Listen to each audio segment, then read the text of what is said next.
cool if you'd sit next to me, and we'll have a mic for everyone. Hello, how do you do? Oh, I'm good, thank you. All right, nice to have you. Oh, I'm fine. It's, you know, it's on the 15th press conference in a row. Okay. The first question is always, how's your rehearsal? This is your first try of this stage. How did you feel? It was amazing. Standing there? It's completely overwhelming. We've been working for so long to get to here, you know, in rehearsals and styling and all of these different moments that we've been getting ready for. This is what we've been preparing for. So it's so wonderful to be here and to finally stand on the stage in a dress and sing to a big group and not just to a studio or to a mirror or something, you know, in rehearsal. It was so overwhelming, but it feels amazing. Okay, well, I know there is a story about staging the performance. If you would elaborate on that a bit more. Absolutely. We developed this idea for this mirror shard, and Lucie can go into exactly what it means for the song. But it was quite an ambitious piece to do, and we looked at getting it made in the UK, and that was going to be very tricky. So we got in touch with a company over here in Ukraine, construction company, and they have worked their socks off, and we are absolutely delighted to be here for the first time to actually see that shard. There's been so much conversation backwards and forwards, so a big thank you. They have been superb. But Lucie, you should mention what it will represent. Yeah, well, the mirror shard, the reason we decided to do that is because it kind of reflects parts of the song. And in the middle of the song we talk about, I'd say, this madness. It's all kind of fragmented and crazy, and that kind of reflects the way that the mirror actually works. And we've always thought the song has been quite ethereal. And so to have me kind of floating in the universe is perfect. It kind of distorts the reality of it. It's exactly what we wanted, so it's really cool. Lovely. It's a pity I didn't have a chance to see it. That's fine, I'm going to do it like 8 more times this week. Yeah, I know. See you there. Yeah. Well, I also have to ask you if you did have a chance to look around the city, if this was your first time in Kyiv. Yeah, it's my first time here, and I haven't had a chance yet. I really hope we do, because just from kind of being here for a very short amount of time, it's beautiful, it's really gorgeous. The people seem lovely everywhere we've been. Yeah, they say so. And so, it's just been wonderful so far, and I can't wait to explore. I really want to go to the motherland and see all of the churches and everything. Alright, but we do go party tonight, right? Yeah, sure. See you then. So let's get some questions from the audience. Let's have the lady first. Thank you. My name is Maria, and Lucie, it's really nice to hear you and see you here on Ukrainian National Radio. You've been the participant to X Factor in Britain, yeah? Is it correct that you met your second half through X Factor?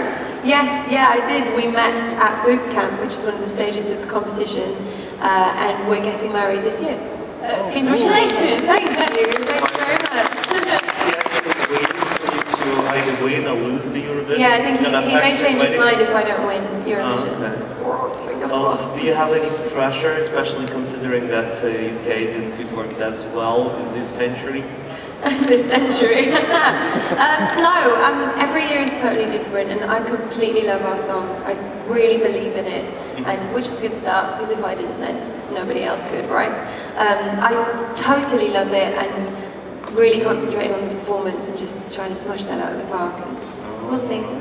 Did you want to? Yeah, I wanted to add that you can say that music is connecting people, for example. And as well, the question is, have you chosen the genre, the style of music you want to dwell into more, and to make perhaps your, how to say it's better, your own style? Thank you. Okay, good question. And yeah, you're right, music does bring people together, and I really do believe in that. Obviously, I met my husband to be through music, and I think this event in particular is wonderful for that, because I've already made some friends from all over the world, and that's all because of music, so that's great. And my sound is varied. I do so many different things. So there's sound for this competition in particular came because I just fell in love with the song, and that's honestly where it came from. But yeah, we'll see going forward. Okay, yeah, let's have to. Well, Lucie, you're welcome from Belfast 89. When I met you in London, I asked you questions beginning with S. I have one more. Oh, gosh. And that is, has anything surprised you about your Eurovision journey? Surprised me? So many things have surprised me. Actually, oh no, I can't talk about the...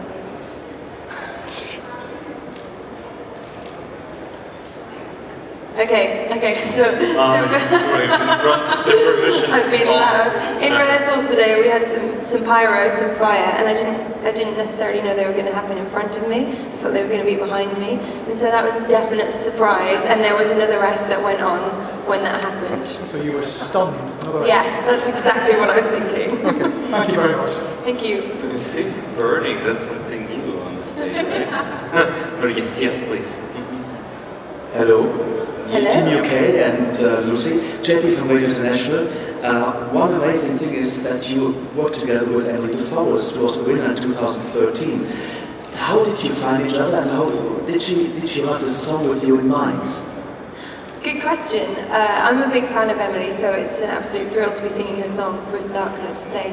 But no, the song, I heard the song when I auditioned for Eurovision for the UK final.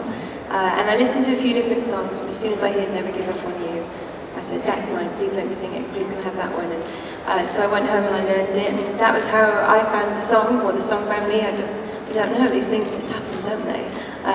But no, she didn't write it with me in mind, but I do think that it's a song that's kind of perfect for me, and I really love it. Nice, thank you. Okay, let's have Alistair next. Hi, Alistair Birch from Europhile. We've had a question about X Factor, which was a while ago, but I'd like to go even further back to the Scout and Guide gang show. What do you remember about that? Maybe can you explain to the audience what that is, and what did you learn then which you're actually applying at Eurovision today? Wow, you really delved into the archives, didn't you? Really good. So, yeah, when I was a kid I used to do this show, and it was like the Scouting Association and the Guide Association would come together and you'd put on a musical. And so that was one of my first experiences on stage, which I totally thank because it sparked my love for being on stage. And yeah, I can't imagine that without having done that I wouldn't have taken all the steps that would have led me here. So who knows, if I hadn't done it, maybe I wouldn't be here today. Lovely, yes, the lady in that. Hi Lucie, Ellie from ESCKAZ. Could you tell us about how your stagecraft from the West End musicals is helping you? Yeah, of course. It's amazing how people think, oh, you know, you're on stage every night, so you must be totally ready for this. And I'm like, yeah, maybe. And then I stand on the stage and I'm like, I'm not ready. It's a completely different thing, but what it has done for me is I trust myself as a performer because I do have to go out every night. And things go wrong and you have to think quickly and think on your feet, and you have to trust that your gut instinct is right. And that's definitely something that I've taken into this process. Thank you. Lovely, yes, please. Time for Polish gang. It's true. Yeah. Hello, Lucie. Hello. I'm Sebastian from Destination Eurovision Poland. First of all, I want to congratulate you on great rehearsals. Thank It's you. really phenomenal. Thank you. And my question is, every time you are on the stage and performing this song, you are deeply emotional. I think the most deeply emotional artist of this Eurovision Song Contest in Kiev. And I would like to ask you if you are most very emotional also in your private life. It's some kind of your favorite way of communicating behind the music. Well, I mean, The usual question, are yeah. you hard stone in your person? Being over emotional on stage? No, well, I'm very dramatic. No, I'm kidding, but I am. I do, this song really kind of, I connect with it on quite a deep level, so I do feel emotional when I sing it. And I think that does come across, obviously, because you're not the only person that's asked me this question, kind of thing. But I adore it. Thank you.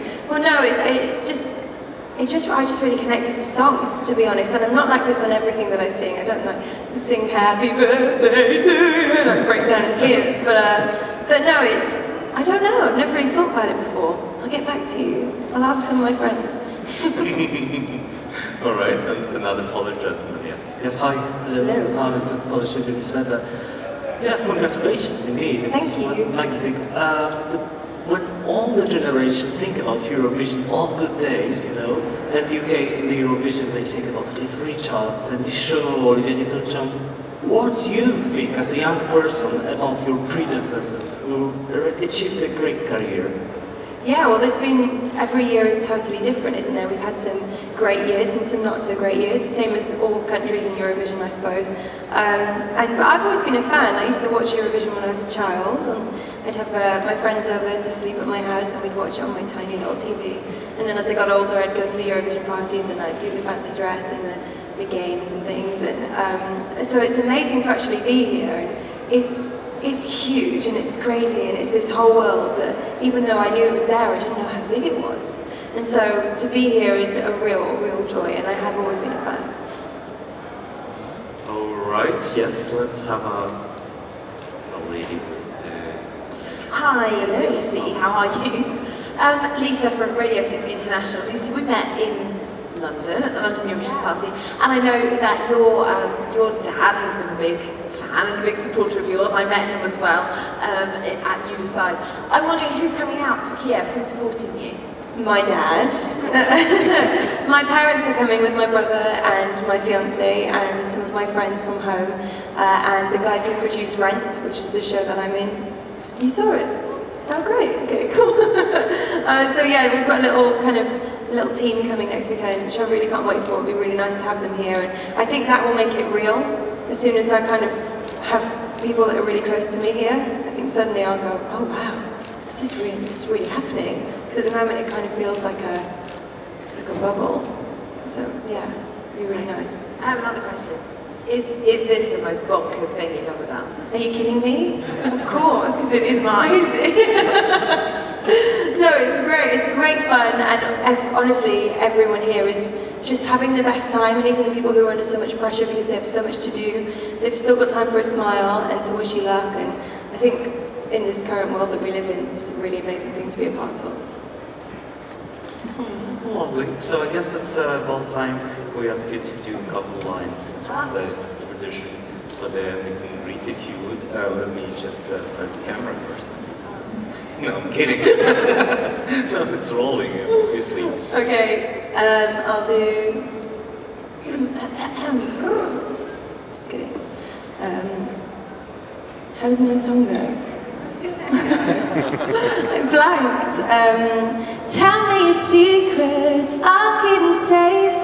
No sign of weakness, it's a sign of faith. We'll stand tall, so you don't fall. There you go.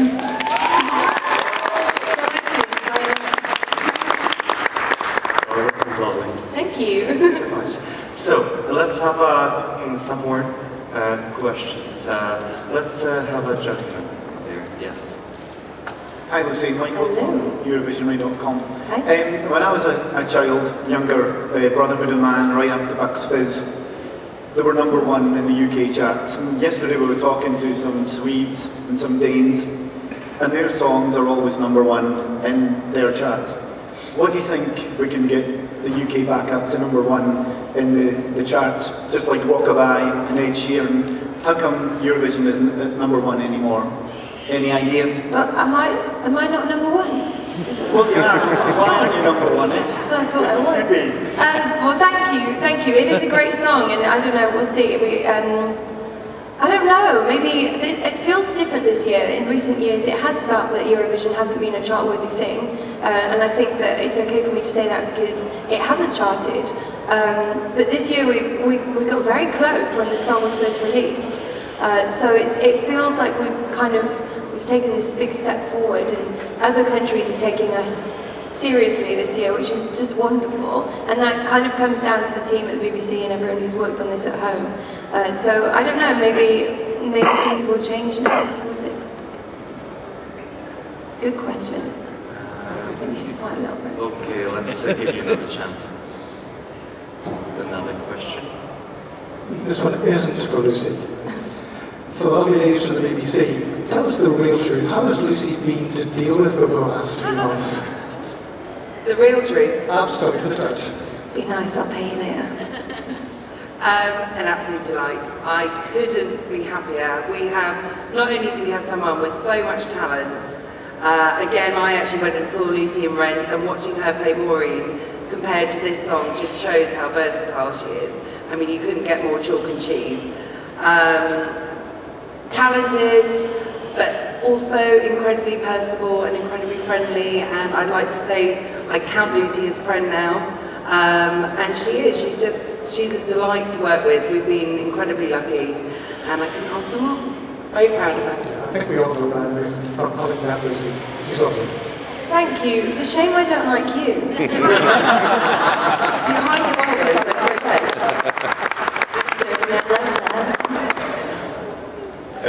Yep, Alistair, did you want to have another go? So, Alistair from Eurovision again. So, before Rent, I think you were in Legally Blonde. Yes. Now, that's a movie, everyone knows it. The role was immortalised by Reese Witherspoon. So, how do you make a role like that your own? And how do you add your own je ne sais quoi to that part? It's a good question. It's quite difficult because I grew up watching that film. And it's kind of a staple for my generation. It was the perfect rom-com, and I'm a big fan of rom-coms, so I watched it a lot growing up. So it is difficult to kind of start from scratch. And I've also seen the musical. I'd seen Sheridan Smith do the role, but I was working with an incredible director who really just managed to get back to what was on the page, and we kind of treat it as a play that just the songs are just another scene. Then it really changed how I felt about the whole thing, so I kind of put it down to him. His name's Nikolai Foster, and I basically think he's God. So it was a pleasure to work with him anyway, but on such a wonderful show. Yeah, I'm doing it again. I start again later this year. So, thank you. All right, we have time for a couple more questions. Let's take the gentleman in the bowler hat. Good hat. Thank you. Lucie, my name is Az, just from Vision Magazine in the UK. Now, you've been on this Eurovision journey for the last few months now. Have you at any time thought to yourself, oh my God, what have I let myself into with all these nonsense around here? About 38 times a day. No, I'm kidding. Honestly, it's been amazing. It's been hard work because we've had a lot to do, and I have a job as well. So it's, you have to find balance, and I've been very supportive on both sides, which has been amazing. But not once have I thought I shouldn't be doing this. Not one moment. It's been amazing. Okay, and one last question. Yes, the chat next to you. My name is Jan van Essen from Lenzburg in Germany. UK has been represented by several musical artists throughout the years, Francis Ruffel, Michael Ball. Could you get in contact to some of the former participants from the UK, and could you get advices? Yeah, I've actually worked with Francis Ruffel and Michael Ball. I did Lemme's 25th anniversary with them at the O2 Arena a few years ago. But I haven't actually spoken to either of them about this process. It's an interesting one because people keep asking me, have you had advice from people? But every time I speak to anyone, they say, just have fun, just have the best time. There's just no secrets. There's no like algorithm to the success that the winners have. So I think the main thing is that I just come here, give the best performance I possibly can, like those people that came before me, and enjoy myself, which I definitely am. Definitely am. Lovely. All right, we exactly run out of time. Thank you so much. Great. Thank you so much. Thank you for your questions. Now we invite you to the photo stand for pictures. Great. Thank you. Good luck.